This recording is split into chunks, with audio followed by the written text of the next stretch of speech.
میں عالم ہوں، آپ میرے ساتھ گفتگو کریں بس. میں کہاں بھاگ رہا ہوں؟ میں آپ کی عزت کر رہا ہوں. آپ لڑائی کے لیتے ہو نہیں، بات کرنے کے لیے. آپ عالم ہیں، کیا پڑھی؟ آپ نے پڑھا کیا ہے؟ میری سوالات آپ نے کیا پڑھا ہے نا او بھائی صاحب، آپ نے کیا پڑھا ہے مجھے بتائیں.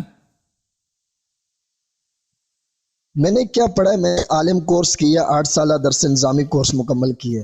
اچھا، اب کہاں سے کورس مکمل کیا؟ یہاں پاکستان کے شہر راولپنڈی سے. اچھا اچھا اچھا، ماشاء اللہ. اب کیا کیا کیا مصروفیات ہیں؟ آپ اب کیا ذمہ داری انجام دے رہے ہیں؟ اب میری مصروفیت بس مسجد میں امام خطیب ہوں. اچھا اچھا، وہ تو پنڈی میں. جی جی. اچھی بات. اچھا، آپ کی خدمت میں عرض کریں کہ جی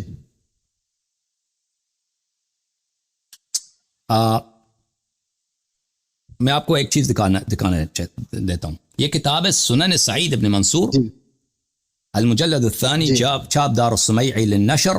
کتاب چھپی ہے سن 1414 1993 میں.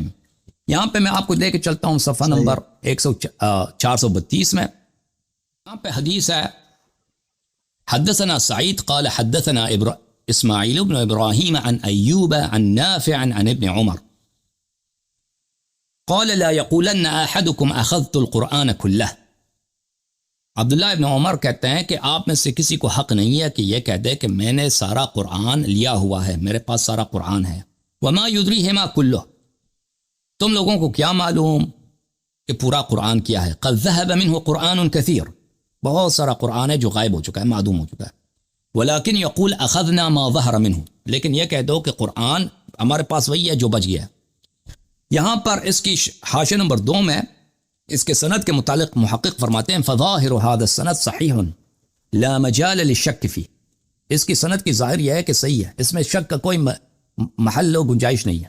لأنه محلى بسلسلة من أئمة الحديث، کیونکہ یہ سند مزین ہے ائمہ حدیث کے ناموں کے ساتھ. فاسماعیل هو ابن علی وایوب هو السختیانی ونافع مولا ابن عمر. تو یہ سب کے سب ائمہ حدیث بڑے بڑے جلیل شیخین کے روات ہیں، اور اس میں ذہب قرآن کثیر، بہت سارا قرآن چلا گیا ہے.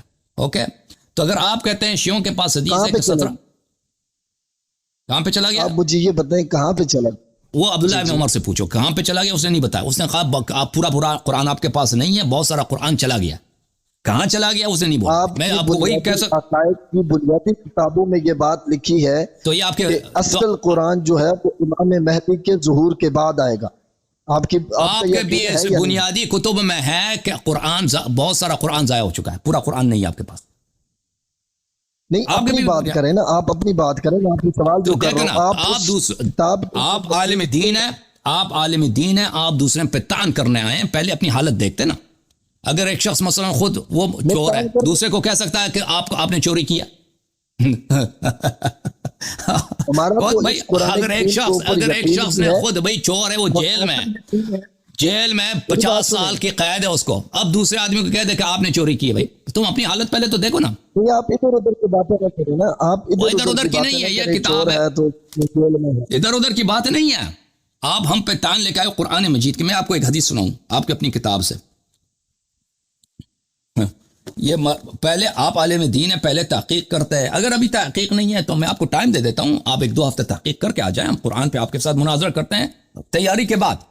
آپ تیاری کر کے قرآن پہ مناظرے کی تحقیق کی ضرورت کیا ہے؟ تحقیق کی ضرورت نہیں ہے. ٹھیک ہے، اس کو تحقیق کی ضرورت ہی نہیں ہے. تو سن لو، ہم آپ کو دکھا دیتے ہیں. یہ کتاب ہے مسلم، جی صحیح مسلم، جی ہے، چھاپ دار الفکر. کتاب چھپی ہے سنہ 1432 دار الفکر بیروت میں. یہ کتاب الرضاعہ، رضاعہ کی کتاب الرضاع التحریم بخمس رضاعات. عائشہ نے فرمایا کان فیما انزل من القرآن، قرآن میں نازل ہوئی تھی 10 رضاعات معلومات یحرمنا، 10 رضاعات معلومات محرمیت کا سبب ہیں. ثم نسخنا، پھر یہ نسخ ہو گئی بخمس معلومات، 5 معلومات کے ساتھ. فتوفی رسول اللہ صلی اللہ علیہ وآلہ وہن فیما یقرأ من القرآن. یہ رسول پاک صلی اللہ علیہ وسلم کی وفات ہو گئی ہے اور یہ قرآن مجید میں اس کی تلاوت ہوتی تھی. اب دکھاؤ مجھے یہ آیا قرآن. میری بات سنیں. نسخ اور چیز ہے، غائب اور چیز ہے. نسخ نہیں ہوئی، ناسخ منسوخ حکم نسخ ہوا. بھائی صاحب حکم نسخ ہوا, لفظ موجود ہے, لوگ اس کو پڑھتے بعض آیات ایسی ہیں, ناسخ کم از کم ناسخ او بھائی صاحب ناسخ ہمیں دکھا دو. وہ تو کہہ رہے کہ یہ قرآن میں موجود تھی, لوگ اس کو پڑھتے تھے, ناسخ منسوخ کو دونوں کو. وہ تو آپ زیادہ عالم ہے یا عائشہ زیادہ عالم ہے؟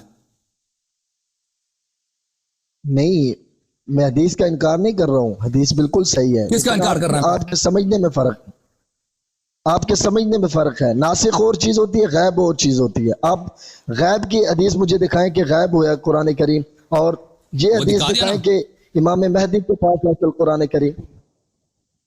میں تو آپ کا کو آپ کتاب بتائیں, دکھا آپ رہا ہوں. کا دیکھیں آپ کا قرآن کہاں ہے؟ آپ کا تو غائب ہو گیا, وہ معدوم ہو گئے نا, آپ کے پاس تو کسی کے پاس نہیں ہے. یہ اس کیوں بات نہیں, ہمارے پاس اصلی قرآن کریم موجود ہے. اصلی قرآن کریم موجود ہے. تو ملاحظہ کہتے ہیں کہ فرماؤ, یہ اصلی قرآن اس کو دکھا دیتے. سنن ابن ماجہ, چاپ دار الفکر, کتاب چھپی ہے سنہ 1424 2003 میں. یہ کتاب ہے باب الرضاع الکبیر, کتاب النکاح میں, حدیث نمبر 1944. ہاں مولوی صاحب, آپ کی معلومات, آپ نے جو درس نظامی پڑھی ہے نا, اب مزید ہم آپ کو کچھ نظامی پڑھاتے ہیں. نظامی سیکھو. عبد الرحمن ابن قاسم ابن محمد سے, اور وہ عائشہ سے روایت کرتے ہیں. قالت, عائشہ نے فرمایا, لقد نزلت آیت الرجم, رجم نازل ہوئی ہے. ورضاعت الکبیر 10, کبیر کو, بڑے آدمی کو 10 دفعہ چاتی دے دو, وہ محرم بن جاتا ہے. وَلَقَدْ كَانَ فِي صَحِيفَةٍ تَحْتَ سَرِيرِ, وہ یہ سب قرآن میں نے کاغذ میں لکھا تھا, کتاب میں لکھا تھا, وہ میرے بستر کے نیچے. حالت دیکھو, کوئی بھی آپ لوگ پنڈی میں یہی رسم ہے آپ کے پاس, قرآن کو چارپائی کے نیچے رکھتے ہو. فَلَمَّا مَاتَ رسول اللہ صلی اللہ علیہ وسلم, اگر کوئی چارپائی کے نیچے رکھے اس پہ سو جائے, وہ مسلمان یا کافر ہے؟ بتاؤ. مطلب یہی, اگر کوئی قرآن کو بستر کے نیچے رکھ کے اس پہ سوتا رہے, اور بھائی قرآن کو بستر کے نیچے رکھتے ہیں یا تو اوپر, اور قرآن کے احترام ہے اس پہ سوتے ہیں.